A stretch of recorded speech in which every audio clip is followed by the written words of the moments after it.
Good morning, my brothers and sisters. Welcome to episode 28 of Be With Me in the book of 2 Corinthians. Very practical. Today is about how to be a better giver. So was yesterday. And we're going to keep coming back to this theme because it's real. And Paul says if you get this right, if you participate in this action, you get to participate in the grace of God. That is, you can participate in God's activity in your heart and in others' heart here on the earth. And this is a real test. And so Paul says, I want you guys to get this right. And yesterday he said, the first thing to do is to first give yourself to the Lord. Then you give yourself to the leadership and the teaching, and then give yourself to this activity of giving. And in fact, don't just give yourself to it, excel in this grace of giving. So here we go. This is from 2 Corinthians chapter 8, and I'm going to start in verse 8, maybe 7. But as you excel in everything, in faith, in speech, in knowledge, in earnestness, and in love, see that you excel in this act of grace also. He's talking about the grace of giving. Verse 8, I say this not as a command, but to prove by the earnestness of others that your love is genuine. So it's a proof, it's a test. Verse 9, for you know the grace of our Lord Jesus Christ, that though he was rich, yet for your sake he became poor, so that by his poverty, that you by his poverty might become rich. So we see here it's modeled. Then verse 10, and in this matter I give my judgment. This benefits you, who a year ago started not only to do this work, but also to desire it. So it's ongoing. Verse 11, so now finish doing it well, so that your readiness in desiring it may be matched by your completing it out of what you have. So it's a matter of the heart and hands. Verse 12, for if the readiness is there, it is acceptable according to what a person has, not according to what he does not have. So it is pleasing and it is real. Verse 13, for I do not mean that others should be eased and you burdened, but that as a matter of fairness, your abundance at the present time should supply their needs, so that their abundance may supply your need, so that there may be fairness. As it is written, whoever gathered much had nothing left over, and whoever gathered little had no lack. So this gives a humbleness to this, and a history, if you will.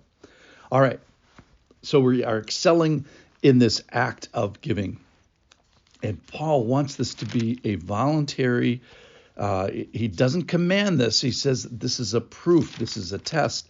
So he's not compelling people to do this. This is a voluntary thing.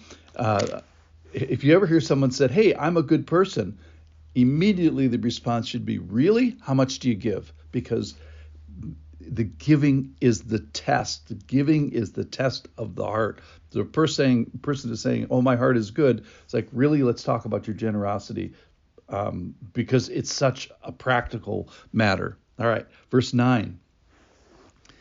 All this is based on the generosity of Jesus. Remember, he was sitting in heaven. He's got all these godly characteristics. He gives them up in a sense, puts them aside, lays them aside. It's called kenosis. Theologically, so that he can come down, be a part of our human family, live perfectly, and then give a sacrifice of himself. So he comes a long way down to end up on the cross, as it says in the book of Philippians. And why does he do that? Why does he become poor? So that we get riches, so that we inherit a kingdom, we inherit a family, we inherit the indwelling of the Spirit, and then we get, even practically, we get these practical teachings about giving, so that we can live right in this particular aspect of our life. So remember, humbly all of us, that this is all based on the generosity of Jesus. It's modeled, if you will. And then verse 10, he says, in this matter I give my judgment, this benefits you, who a year ago started this, not only to do this work, but also to desire this. And what I get from this is it's ongoing. So if you struggle with how much you should give, you're in good company. I remember when I was about 7 years old, and I gave a dime every week to the church. And It was proportional to my income at the time as a 7-year-old. But I remember having this thought. It's one of the first thoughts that I remember having is that, it's like, man, this seems like a lot. It seems like I'm giving a lot. So since I was 7 years old, I have struggled with how much to give, how generous to give, if you will. And what Paul is saying is, hey, guess what? That's normal. You're going to struggle with it when you're 7, and when you're 17, and 27, and 37, and 97.